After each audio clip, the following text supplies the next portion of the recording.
ಇದು ದಕ್ಷಿಣ ಪಿನಾಕಿನಿ ತೀರದಲ್ಲಿರುವ ತಮಿಳುನಾಡಿನ ತಿರುಕೊಯ್ಲೂರು ಕ್ಷೇತ್ರ.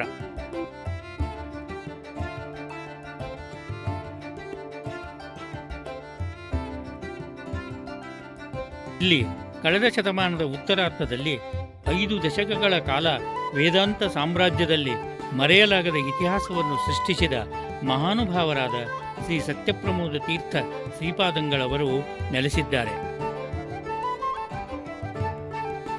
ಅವರು ಅದ್ವಿತೀಯ ಪಾಂಡಿತ್ಯ, ಕಠಿಣ ತಪಸ್ಸುಗಳಿಗೆ ಹೆಸರಾದವರು. ನೂರಾರು ವಿದ್ವಾಂಸರ ಜೊತೆಗೆ ವಾಕ್ಯಾರ್ಥಗಳನ್ನು ಮಾಡಿ ದ್ವೈತ ಸಿದ್ಧಾಂತದ ಮಂಡನವನ್ನು ಮಾಡಿದ ಪ್ರತಿಭಾವಂತರು. ಸನಾತನ ಧರ್ಮವನ್ನು ಜೀವಂತವಾಗಿ ಉಳಿಸಿದವರು. ಸುಧಾ ಮಂಡನ, ಯುಕ್ತಿಮಲ್ಲಿಕಾ ವಿವೃತಿ, ವಿಜಯೀಂದ್ರ ವಿಜಯ ವೈಭವ ಮೊದಲಾದ ಅನೇಕ ಗ್ರಂಥಗಳನ್ನು ರಚಿಸಿದ ಧೀಮಂತರು. ಸಾವಿರಾರು ಜನರಿಗೆ ವೈಷ್ಣವ ದೀಕ್ಷೆಯನ್ನು ಕೊಟ್ಟು ವಿಷ್ಣು ಭಕ್ತರನ್ನಾಗಿ ಮಾಡಿದ ವೈಷ್ಣವ ಧುರೀಣರು. ನಿರಂತರ ಸಂಚಾರದಲ್ಲಿ ಜನಸಾಮಾನ್ಯರಲ್ಲಿ ಮಧ್ವ ಸಿದ್ಧಾಂತದ ಬಗ್ಗೆ ಶ್ರದ್ಧೆಯನ್ನು ಹುಟ್ಟಿಸಿ ಶ್ರೀಮಠದ ಬಗ್ಗೆ ಗೌರವ ಆದರಗಳನ್ನು ಸೃಷ್ಟಿಸಿ ಅಂಗಾರ ಅಕ್ಷತೆಗಳನ್ನು ರಕ್ಷಣೆ ಮಾಡಿದರು. ಎಲ್ಲಿ ಮಾಧ್ವನೋ ಅಲ್ಲಿ ಉತ್ತರಾದಿ ಮಠ, ಶ್ರೀ ಸತ್ಯಪ್ರಮೋದ ತೀರ್ಥರು ಎಂಬ ಘೋಷಣೆ ಅಖಂಡ 50 ವರ್ಷಗಳವರೆಗೆ ದುಮಿಸುವಂತೆ ನಿರಂತರ ಸಂಚಾರ ಮಾಡುತ್ತಾ ವಿಷ್ಣೋ ಸರ್ವೋತ್ತಮತ್ವಂಚ ಸರ್ವದಾ ಪ್ರತಿಪಾದಯ ಎಂಬ ಶ್ರೀಮದಾಚಾರ್ಯರ ವಚನವನ್ನು ಜೀವನದುದ್ದಕ್ಕೂ ಅಕ್ಷರಶಃ ಪಾಲಿಸಿದವರು. ಎಲ್ಲ ಮಾಧ್ವ ಮಠಗಳ ಯತಿಗಳೊಂದಿಗೆ ಸೌಹಾರ್ದವನ್ನು ನಿರ್ಮಿಸಿದರು.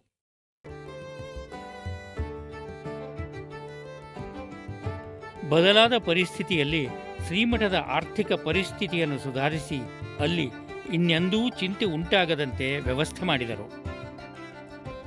ಮಠದಿಂದ ಮಧ್ವ ಸಿದ್ಧಾಂತದ ಕರ್ಮಾಚರಣೆಗಳಿಂದ ದೂರ ಉಳಿದ ಶಿಷ್ಯರನ್ನು ಅವರು ನಿತ್ಯ ಕರ್ಮಾಚರಣೆಯಲ್ಲಿ ತೊಡಗುವಂತೆ ಪ್ರೇರೇಪಿಸಿದರು.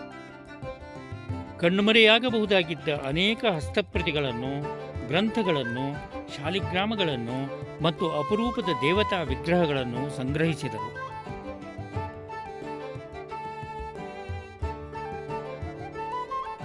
ಅವುಗಳನ್ನು ವ್ಯವಸ್ಥಿತವಾಗಿ ಒಂದೆಡೆ ಇಡುವಂತೆ ಹೊಸಪೇಟೆ, ಬೆಂಗಳೂರುಗಳಲ್ಲಿ ವಿಶಾಲವಾದ ಮಠಗಳನ್ನು ಕಟ್ಟಿಸಿದರು.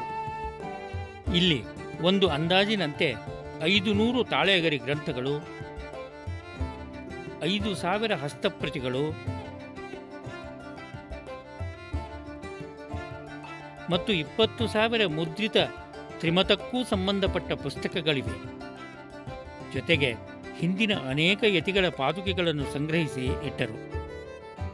ಸಂಗ್ರಹಿಸಿದ ಹಸ್ತಪ್ರತಿಗಳನ್ನು ತಾವು ಅಧ್ಯಯನ ಮಾಡುವುದಲ್ಲದೆ ಇತರ ಪಂಡಿತರೂ ಅಭ್ಯಾಸ ಮಾಡುವಂತೆ ಪ್ರಚೋದನೆ ನೀಡಿದರು. ಪರಿಶೋಧಿಸಿ ಮೊದಲ ಬಾರಿಗೆ ಪ್ರಕಟಿಸಿದರು. ಅವುಗಳಲ್ಲಿ 6 ಟಿಪ್ಪಣಿಗಳ ಸಹಿತ ಶ್ರೀಮನ್ಯಾಯಸುಧಾ ಬೃಹತ್ ಗ್ರಂಥವನ್ನು ಪ್ರಕಟಿಸಿ ದೊಡ್ಡ ಸಾಹಸವನ್ನು ಮಾಡಿದರು. ಅದು ಆವರೆಗೆ ಯಾರೂ ಮಾಡದ ಕಾರ್ಯವಾಗಿತ್ತು.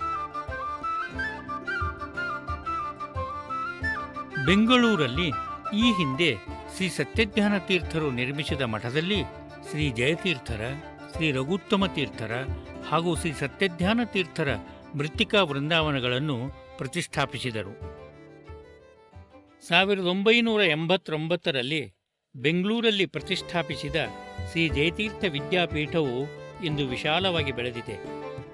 ಮಾಧ್ವ ಸಮಾಜದ ಆರ್ಥಿಕ ಸಾಮಾಜಿಕ ಅಭಿವೃದ್ಧಿಗಾಗಿ ಶ್ರೀ ಜಯಸತ್ಯಪ್ರಮೋದ ನಿಧಿ ನ್ಯಾಸವನ್ನು ಸ್ಥಾಪಿಸಿ ಅದರ ಮೂಲಕ ಉನ್ನತ ಶಿಕ್ಷಣಕ್ಕೆ ಅನುಕೂಲವಾಗುವಂತೆ ವಿದ್ಯಾರ್ಥಿ ವೇತನಗಳನ್ನು ಪ್ರತಿ ವರ್ಷ ಕೊಡುವಂತೆ ವ್ಯವಸ್ಥೆ ಮಾಡಿದ್ದು ಇಂದಿಗೂ ನಡೆದುಕೊಂಡು ಬಂದಿದೆ.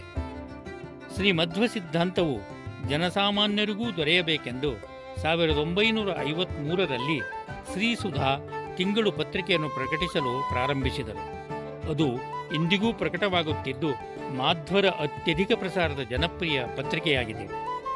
ಸುವರ್ಣ, ರಜತ ಹಾಗೂ ಕಟ್ಟಡಗಳ ರೂಪದಲ್ಲಿ ಚರಾಚರ ಆಸ್ತಿಗಳನ್ನು ಭದ್ರಗೊಳಿಸಿದರು. ಸಾವಿರಾರು ವಿದ್ವಾಂಸರಿಗೆ ಸುವರ್ಣದಾನ, ರಜತದಾನ, ಭೂದಾನ, ಗೃಹದಾನ, ದ್ರವ್ಯದಾನಗಳನ್ನು ಮಾಡಿ ಪ್ರಸಿದ್ಧಿಯನ್ನು ಬಯಸಲಿಲ್ಲ. ವ್ರತ, ನಿಯಮ, ಉಪವಾಸಗಳಿಂದ ದೇಹವನ್ನು ದಂಡಿಸಿದರು. 50 ವರ್ಷಗಳಲ್ಲಿ ಒಂದು ದಿನವೂ ತಪ್ಪದೆ ಮೂಲ ರಾಮದೇವರ ಪೂಜೆಯನ್ನು ಮಾಡಿದರು. ನಿರಂತರ ಸುಧಾಪಾಠವನ್ನು ಹೇಳಿದರು. ತಮ್ಮ 50 ವರ್ಷಗಳ ಪೀಠಾಧಿಪತ್ಯದಲ್ಲಿ 30ಕ್ಕೂ ಅಧಿಕ ಸಲ ಶ್ರೀ ಸುಧಾ ಮಂಗಳ ಮಹೋತ್ಸವವನ್ನು ಮಾಡಿದ್ದಾರೆ.